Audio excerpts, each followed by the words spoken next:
Back in the mid-20th century, there were two things guaranteed to get the attention of younger male audiences: cowboys and dinosaurs. So, today, we're going to talk about arguably the best movie to try to combine the two. And not only am I going to talk about how Ray Harryhausen made it all possible, but I'm also going to explain what it has in common with my last movie, the somber Soviet film Stalker. From its origins with the great Willis O'Brien to its multiple paths to the screen and troubled production, the story of GWANGI is a bit complicated, but the final result is absolutely a sci-fi classic.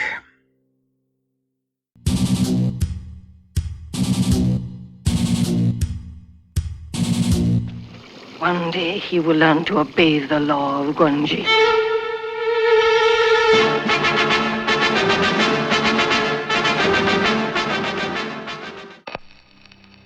The Breckenridge Wild West Show is about to premiere its latest attraction, El Diablo, a tiny prehistoric horse taken from the Forbidden Valley.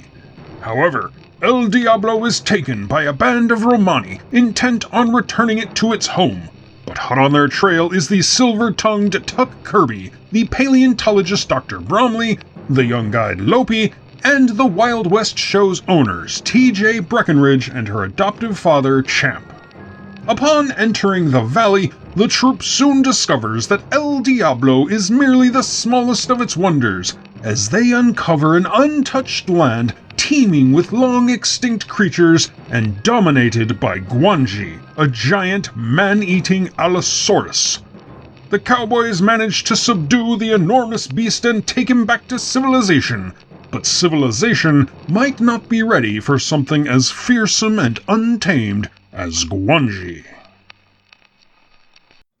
After 1933's King Kong, the stop-motion animator Willis O'Brien began developing a script of his own called GWANGI, a spiritual follow-up to King Kong that replaced the giant primate with an Allosaurus and surrounded him by cowboys. By 1941, the project was already in pre-production, with RKO partnering with Colonial Pictures to make it happen. However, a year later, in 1942, GWANGI was unceremoniously dropped without any reason being given to O'Brien, who around the same time gave the script to his young admirer, the precocious Ray Harryhausen. O'Brien kept GWANGI in his heart in the years that followed, incorporating elements of it into King Kong's true successor, Mighty Joe Young, as well as into a separate script called Emilio Anguloso, The Valley of the Mist. O'Brien would eventually sell the Valley of the Mist idea to small-time producers Edward and William Nassor, who produced it under the title The Beast of Hollow Mountain, but declined to utilize O'Brien's talents for the effects. Hollow Mountain released in 1956, and would be all but forgotten today if it weren't for Mystery Science Theater 3000. Presenting my new fall line, The Style of Hollow Mountain. Crow has a sunny summer south of the border ensemble. A few years later, in 1962, Willis O'Brien passed away at the age of 76. As for O'Brien's own successor, Ray Harryhausen, he had managed to secure a wildly successful career that included The Beast from 20,000 Fathoms and The Seventh Voyage of Sinbad. However, in 1964, after the lackluster box office performances of Jason and the Argonauts and First Men in the Moon, Columbia Pictures declined to renew its contract with O'Brien's protege. 5 years later, after Harryhausen's successful partnership with Hammer on 1 Million Years BC, Columbia indicated a willingness to reconsider, and thus, Ray Harryhausen was reunited with his longtime production partner, Charles H. Schneer. When Schneer asked Harryhausen what he wanted to work on, Harryhausen dusted off his old copy of Willis O'Brien's original GWANGI script. Schneer, after purchasing the long-dormant rights, then hired William Bass to rewrite O'Brien's script before taking the project to Columbia, which turned it down. Undeterred, he shopped it around and secured funding from Warner Brothers, which liked the story's pre-war setting and assigned directorial duties to James O'Connelly, a writer-slash-producer-slash-director who was probably best known at the time for having directed Berserk with Joan Crawford. You slut. You miserable ingrate.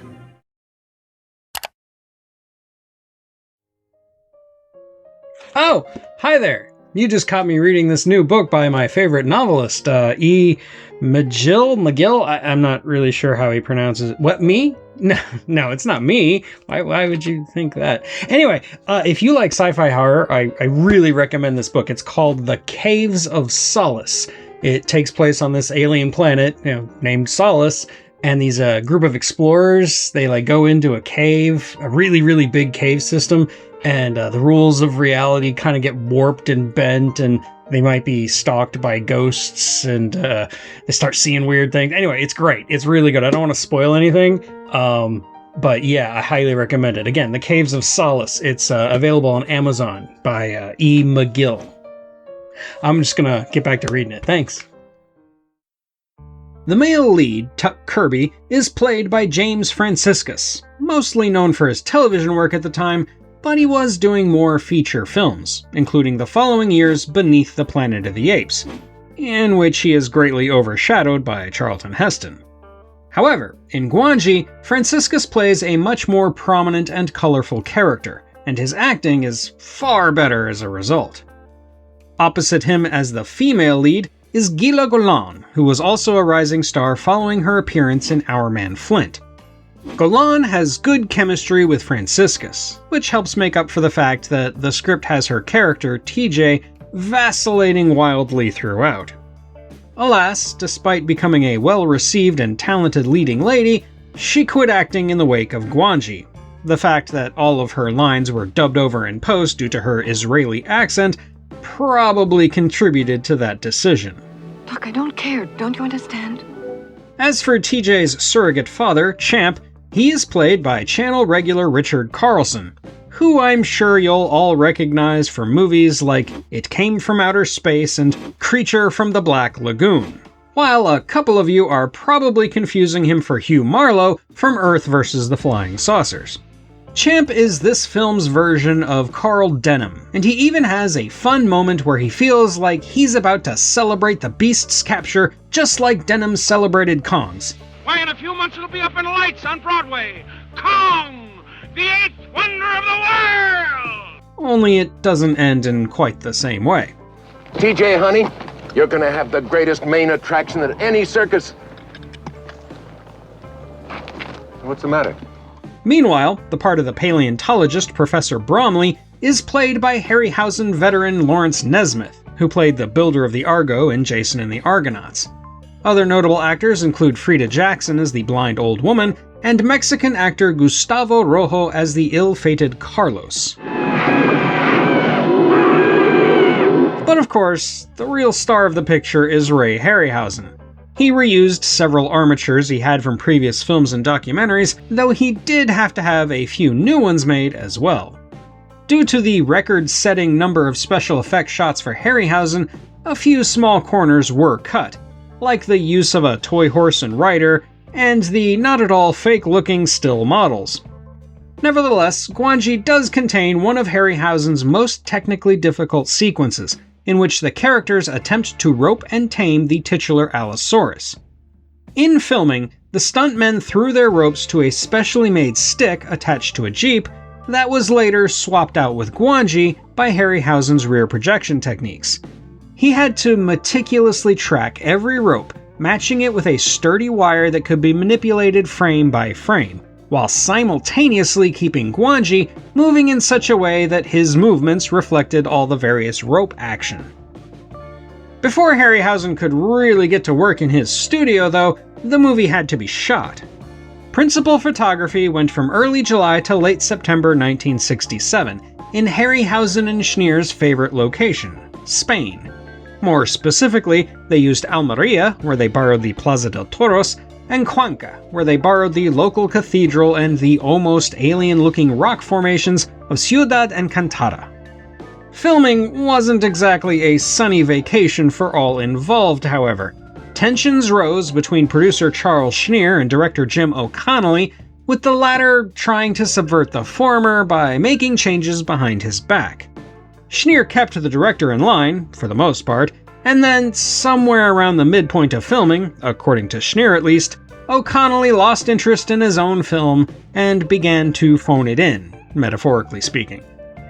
The movie's woes didn't end there either. From 1966 through 1972, management was in constant flux at Warner Brothers, which even went through a couple of name changes, Warner Brothers-7 Arts in 67, and then Warner Brothers Inc. in 72.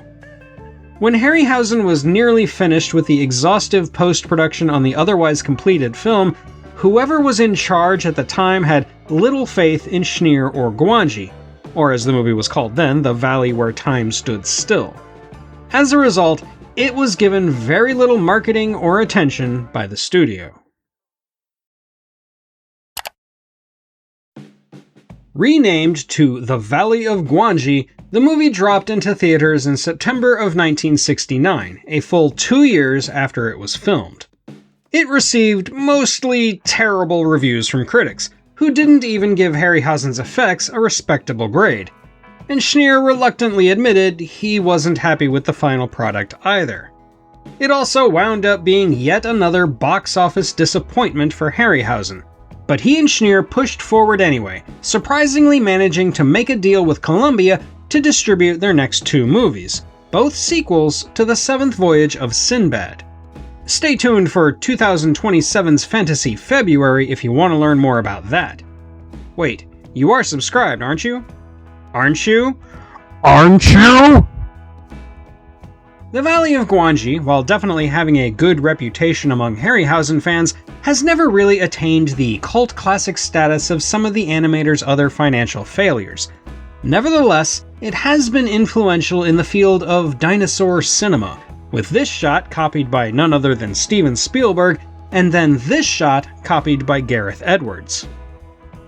While not one of Harryhausen's most popular films, it is his most overlooked gem, at least in my opinion. Not only is it a loving homage from Harryhausen to his hero and mentor Willis O'Brien, but it's also one of the most fun movies he ever made. It elicits smiles without being overly silly, it takes even its most ludicrous plot beats seriously, and it has a wholesome message at its heart. If I can get especially nerdy with you guys about it, this is a movie about learning to enjoy a settled, comfortable life by letting go of big, unattainable desires you probably don't really want anyway. Now that I think about it, that's almost the same message as the last movie I covered, the polar opposite in tone and style Stalker.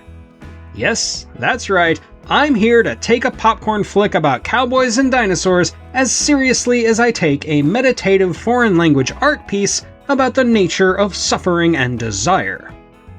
That's because underlying both movies is a universal message that can be wrapped up and delivered in multiple ways. In GWANGI, we have 2 protagonists at different stages of the very same arc, seeking fame after sacrificing their relationship, only to learn that fame isn't as good as it seems. Well, I'm sorry for you, hon, because you're heading for a place I just left. I know that place. I don't think you're gonna like it much.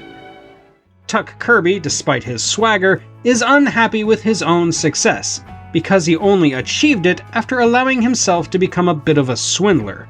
Granted, he's still a good person at heart, demonstrated by his save the cat moments when he befriends young Lopi and the aging professor.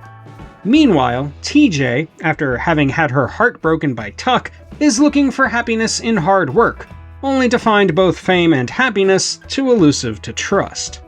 That's why she doesn't want to forgive Tuck, even though she knows, deep down, that she still wants him back, wants to rekindle the happiness they had together.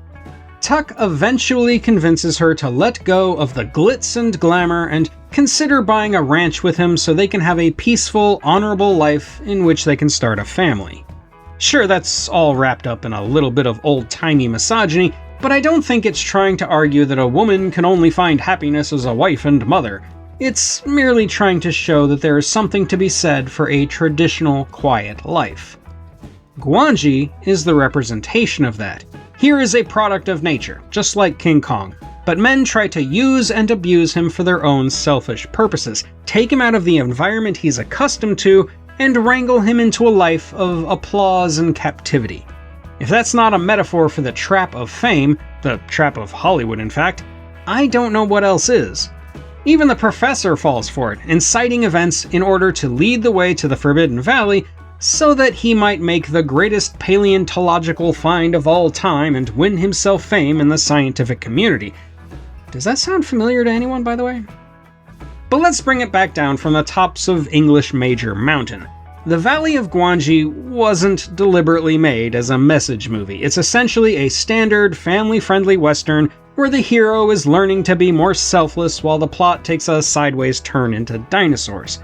That alone makes it good popcorn entertainment, but when you add in Harryhausen's effects, the movie becomes more than that. Very few would argue that stop-motion animation is photorealistic, but when done by a master like Harryhausen, it becomes so fluid that audiences can easily forget they're watching a special effect.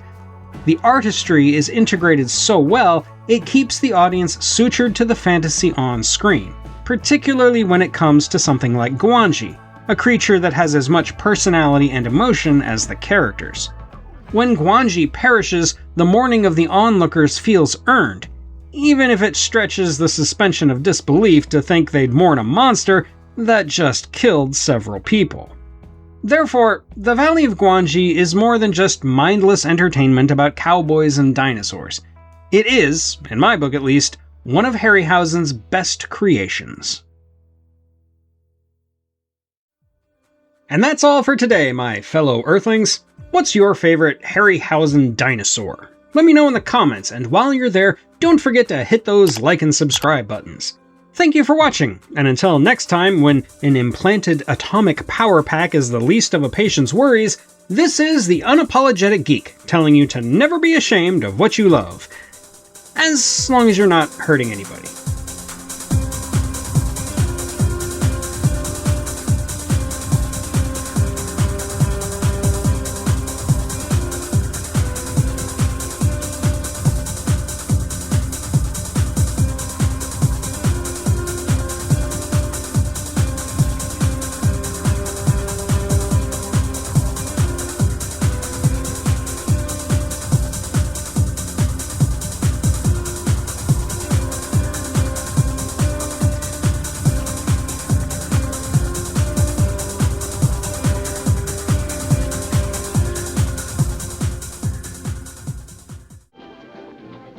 Well, I'll be. Hey, Tuck! Tuck Kirby! Hi there.